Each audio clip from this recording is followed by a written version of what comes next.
राम राम मित्रों। कस्तूरी कुंडल वसत मृग ढूढ़त बनमाय, ऐसे घट घट राम है दुनिया देखत है।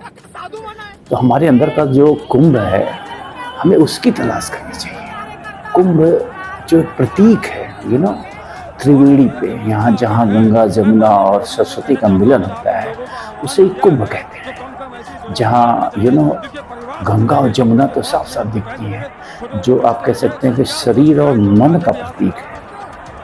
ये दोनों मिलकर भी अलग दिखती है। दोनों नदियों का रंग अलग है, इनके जल का रंग अलग है, ये मिल के भी अलग अलग ही दिखती हैं, जैसे हमारा मन और शरीर है। लेकिन सरस्वती जो ज्ञान की देवी है, जो ज्ञान का प्रतीक है, जो शक्ति का प्रतीक है, वो नहीं दिखती है। वो हमारी नंगी आंखों से नहीं दिखती है।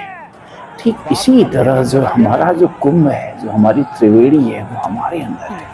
जरूरत है कि हम अपने अंदर के कुंभ की तलाश करें। किसी कुंभ की यात्रा की जरूरत नहीं है, किसी हज यात्रा की जरूरत नहीं है। मैं दोनों यात्राओं की या किसी भी तरह की धार्मिक यात्रा की मैं बात कर रहा हूँ। ये सारी धार्मिक यात्राएं मेरी दृष्टि से मूर्खता से अतिरिक्त कुछ नहीं है। हमारा our God is within ourselves. हमारा ईश्वर, हमारे सारे तीर्थस्थल, ये सब कुछ हमारे अंदर ही है, बाहर कुछ भी नहीं है। किसी भी एनलाइटन पीपल को आप देखिए, जो लोग भी प्रज्ञा संपन्न हुए हैं इस दुनिया में, चाहे वो जैन हुए हों, महावीर स्वामी हुए हों, चाहे वो गौतम बुद्ध हुए हों, चाहे वो नानक देव हुए हों, जितने भी सिद्ध पुरुष आप पाएंगे जो एनलाइटन हुए हैं, सब ने अंदर की यात्रा करी है। और उनके जीवन का जो पूरा सार रहा, जो शिक्षा का सार रहा, वो यही रहा है। गौतम बुद्ध सालों साल भटके, उन्हें कहीं सत्य का ज्ञान नहीं हुआ। तमाम गुरुओं से मिले, तमाम मंदिरों मठों पे भटके, वो कहीं उन्हें सत्य का ज्ञान नहीं हुआ। अंत में जब वो खुद के अंदर की यात्रा उन्होंने शुरू करी, तब उन्हें जाके सत्य का ज्ञान हुआ। और उनकी पूरी शिक्षाओं का जो सार है, वो सिर्फ एक वाक्य में है कि अब दीपो भव, खुद दीपक बनो। खुद दीपक बनो यानी खुद के अंदर जो प्रकाश है उसे तलाशो। हमारे अंदर जो कुंभ है, हमें उसमें स्नान करने की जरूरत है।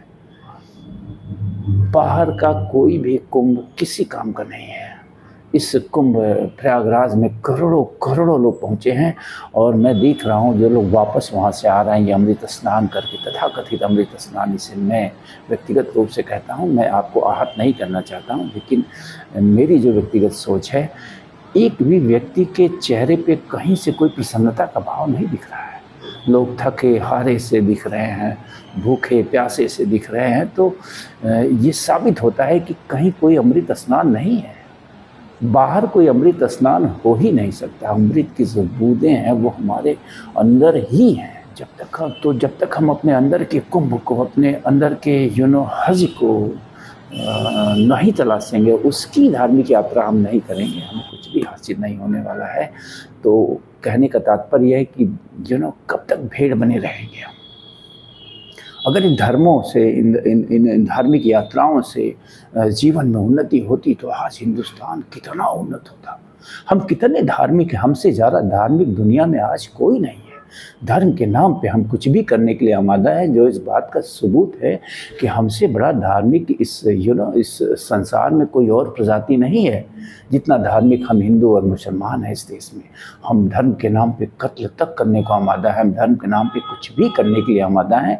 तो अगर धर्म सत्य होता, अगर धर्म के मार्ग से मुक्ति मिलती, तो देश के सारे हिंदू और मुसलमान आज खुशहाल होते, समृद्ध होते।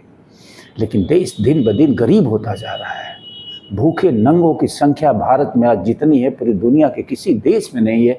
हमसे तमाम पिछड़े देश हैं, वहाँ की भी प्रति व्यक्ति आय हमसे बेहतर है, कई गुना बेहतर है। यहाँ की एक बड़ी आबादी, 80 करोड़ की आबादी, 90 करोड़ की आबादी जैसे तैसे जीवन यापन कर रही है, जैसे तैसे वो 2 वक्त की रोटी जुटा पा रही है। तो क्या हमें धर्म ने यही दिया है ना? अगर धर्म सत्य होता, अगर ईश्वर जो बाहर मंदिरों मस्जिदों में बैठे हैं, जिनके सामने हम हाथ फैला के गिड़गिड़ा रहे हैं कि मुझे ये दे दो, अगर ये सत्य होता तो हमें मिलता, लेकिन नहीं मिला। मिला उन्हें जिन्होंने अंदर की यात्रा करी, उन्हें आनंद मिला, उन्हें समृद्धि मिली। समृद्धि का तात्पर्य भौतिक वस्तुओं से नहीं होता है, समृद्धि का तात्पर्य संतोष से होता है और जीवन की जो बेसिक आवश्यकताएं होती हैं उनकी पूर्ति से होता है। तो मैं यही आग्रह करूंगा कि अभी भी जो लोग कुंभ में जाने की चेष्टा कर रहे हैं वो बचें, क्योंकि वहाँ करोड़ों की संख्या में लोग फंसे हुए हैं, बेबस लाचार हैं, कई कई दिनों से वो भटक रहे हैं भूखों प्यासों।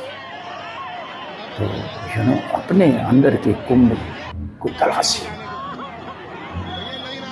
आपकी जो कस्तूरी है आपके अंदर है, मन मत भटकिए, मंदिर मस्जिद मत भटकिए। आपका ईश्वर आपके अंदर है, जो God is with in yourself. जिस दिन आप इस सत्य को जान जाएंगे, जिस दिन आप अपने अंदर की यात्रा को आरंभ कर देंगे, आप थोड़े समय बाद ही पाएंगे कि आपने पा लिया, उस राह को पा लिया जिस राह से चल के आप बुद्ध बन सकते हैं, आप महावीर स्वामी बन सकते हैं, आप गुरु नानक बन सकते हैं। तो अपने अंदर के कुंभ में स्नान करिए। सच में वो अमृत की त्रिवेणी आपके अंदर झरझर बह रही है। बस उसे समझने की और उस तक पहुंचने की ज़रूरत है, और वो बाहर की यात्रा से नहीं बल्कि अंदर की यात्रा से आपके अंदर ही मिलेगी। Your God is with in yourself, nowhere else, neither in temple nor in mask nor in church, nowhere at all. Thank you, धन्यवाद।